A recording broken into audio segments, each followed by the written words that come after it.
எங்களை மாட பாக்குறதுக்கு அனுப்பிச்சா இவனுங்க வேற எதையோ பார்க்க போயிட்டானுங்க.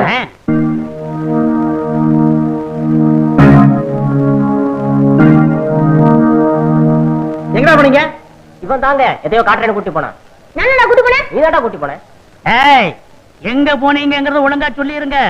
இல்ல விளாசி புடுங்க விளாசி. யோ, உன்னால முடியலாம் ஏன் பேசிக்கிட்டு இருக்க? என்னால முடியலனா ஆளை வச்சு விளாசுவேன். உனக்கு என்ன ஏன்? எங்கடா போனீங்க? மாடுகள்லாம் பாத்துக்க சொல்லிட்டு எங்கேயோ போயிட்டு வரேன்னாங்க. எங்க போறாங்கன்னு நானும் பின்னாலேயே போயிட்டேன். அந்த நேரத்துல தாங்க மாடுகள்லாம் கரும்பு தோட்டத்துல நுழைஞ்சிருச்சு. உச்சி வேலையில இலைய வெளியில கொண்டாந்து போடுவாங்களே. அந்த நேரத்துல நம்ம கம்மாக்கரையில இருக்கிற முருகன் கோயில்ல மயில் வரும்னு சொன்னாங்க. நான் முழுசா மயிலை பார்த்தது இல்லையா, அதான் மயிலை பார்க்க போனேன். மயில் வருதா? இவ்வளவு வயசாகி போச்சு எனக்கு. இன்னும் நான் மயில பார்த்ததே இல்ல. நான் போகும்போது வெயில் தான் வருது, மயில் வர்றதில்ல.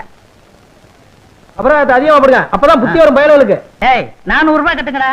400 ரூபாய்க்கு நாங்க எங்கேயா போறது? தாங்காதியா? ஏய், அப்படியே படுத்துட்டு பஞ்சாயத்து முடிஞ்சு போகும்போது எழுப்பி விடுறேன். டேய், என்னடா விட்டா அப்படியே தூங்கிடுவான் போல இருக்குது. போறாங்க, ஒரு 100 ரூபாய் போட்டு விடுங்க. ஏய், ஒரு 100 ரூபாய் கட்டிட்டு போங்கடா. ஐயா தாங்காதியா? ஏய் நில்றா.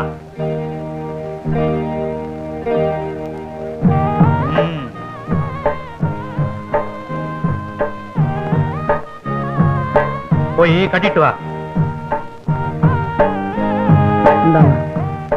அபராதம் கட்டுறதுக்குன்னு அடுக்கு நோட்டை கொண்டாடுறாங்க.